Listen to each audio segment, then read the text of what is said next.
Welcome back to the show. Now, here's your host, Captain Jackhammer! Ladies and gentlemen, Christopher Thake, A.K.A. Darknal, the creator of the Forgotten Spartans.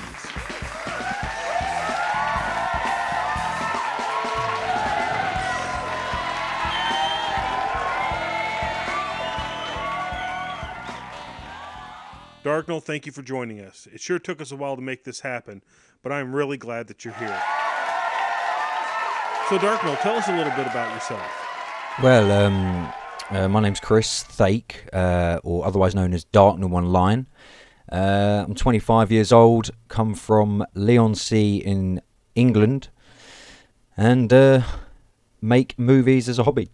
So, what was the inspiration behind creating the Forgotten Spartans? Well, I was playing online a long time ago with my brothers and some friends, and because I make short movies anyway as a hobby, not very good ones I might add, Halo 3, when that came out, offered a theatre feature, and I thought that I would attempt to make a short film with Halo 3 because it offered different camera angles, things like that, and my love of Halo inspired me to create a series based on me, my brother, and a friend at the time. There's three of us, hence the three characters.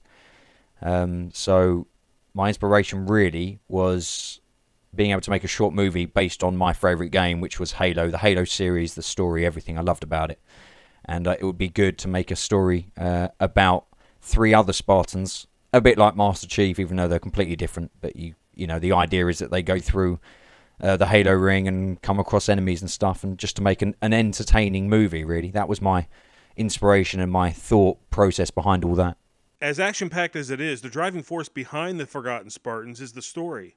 How did you come up with such a rich, compelling story? Well, the story itself is actually a spin-off from the Halo series and the Halo story. It was an attempt to create a story that I could, using any feature that the multiplayer offered, in order to tell my own tale and my own story within the Halo universe. I had to obviously say it was not based on the exact Halo story, because there were many things that the real Halo story you couldn't put into the multiplayer and vice versa, so it was slightly changed and bended in order to fit the features that I had available. But I tried. The first three episodes were quite basic and not very good, really, in terms of story or like how it was planned out. But the popularity obviously drew me to actually think about it and get more in depth with the story and take it somewhere else, which is where I developed the continuation of the series, which is where we're at today. So, yeah. The Forgotten Spartans have the most elaborate and detailed battle sequences ever seen in any machinima. Can you give us an idea of how long it takes to film one of those shots? Well, if you're talking about one of the shots in episode 7, can take a long time. Really, like, I don't get much time to make my machinima films, so it's really difficult time scale because I have a kid and my life outside of my full-time job really demanding, so I get very limited time. So when I do sit down and do the Forgotten Spartans, I try and put everything into it. Unfortunately, I'm obviously going for this large-scale effect like you saw in part 7. Length of time of one of the shots, it depends. It could take me a good week or so to do one overlay shot, preferably more or shorter depending on how difficult I tend to make the scene. So something like the rocket scene was the hardest. That took like a whole month constant just to do the rocket scene, because I had to like cut around every rocket, all the players that overlapped each other. But I did that over the course of making TFS Part 7. So like from start to finish, that shot was sort of being worked on and things like that. So it does take a long time in order to pull off something that looks remarkably epic or, you know, large scale. So one of the things people forget is that the Forgotten Spartans is a movie, not a series. Why did you decide to promote it that way? Well, my original idea was to make a 3-part series. Well, not a series, like you said, a movie, which was going to be one whole movie. I mean, episode 1 was only going to be one episode, but people liked it so much I decided to make 2 and 3. But 2 and 3 were supposed to be one part in itself, but I had to break it up due to YouTube's limit of 10 minutes. This is all before Machinima took it on, you see. So I decided to call it a movie because I hadn't actually seen a machinima or anything like that. I had attempted to actually make a movie feel to a series or anything. It didn't, everything seemed like a series. I wanted to take an approach of an actual film. So when you're watching it, it feels a bit like a movie, and that's what I've gone for. So if you put the whole thing together, even though I do have a start and a finish for every episode, if you put the whole thing together, it hopefully feels like a movie when you're watching it rather than a series. I wanted to take it to the next level in scale and everything. So it felt like a Halo movie, but obviously a machinima Halo movie. So yeah, that's why I decided to promote it in that way. A lot of people think that machinima is going down the drain, and more crappy machinima shows are being produced. As an artist, do you think that people just aren't putting forth the effort in making these videos? And does it bother you to see a poorly done machinima with little or no story get a lot of success? I wouldn't say it bothers me that bad machinimas are made, or machinimas without a script or much story. But I would say that obviously if you put effort into a machinima, say what I put into Part 7, and people criticise things that are wrong with it, like there's not that many Spartans in the Halo story, considering it's not based on the exact Halo stories because it's based on multiplayer, like I've said before. Yet their machinima comes out that's pretty basically made. Anyone with some form of talent can do it anyway.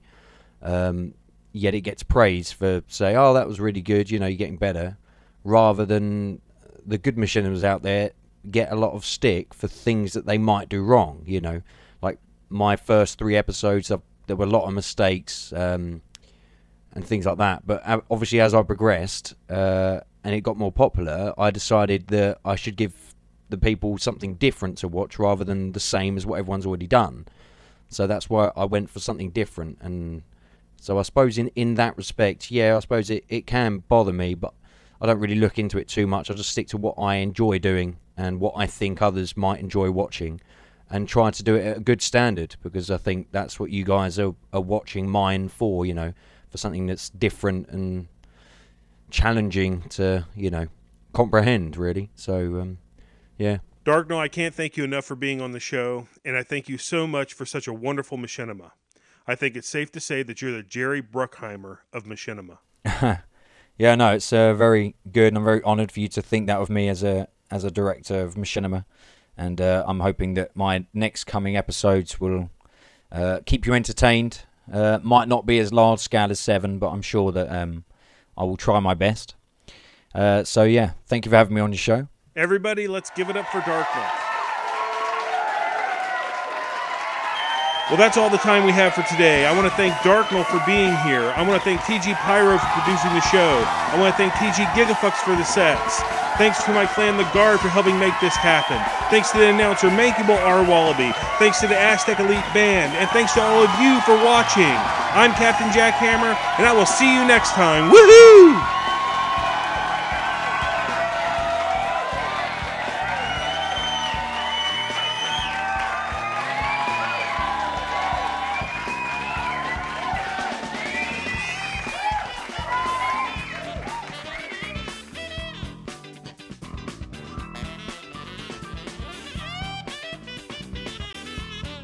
So, what do you think?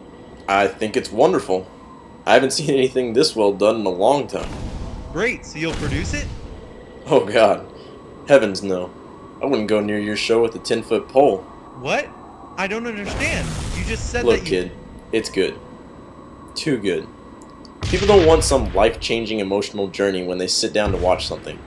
They want to be entertained with explosions, fart jokes, people making fools of themselves, and the occasional wardrobe malfunction. Why do you think Captain Jackhammer's show is so popular? That guy's an idiot!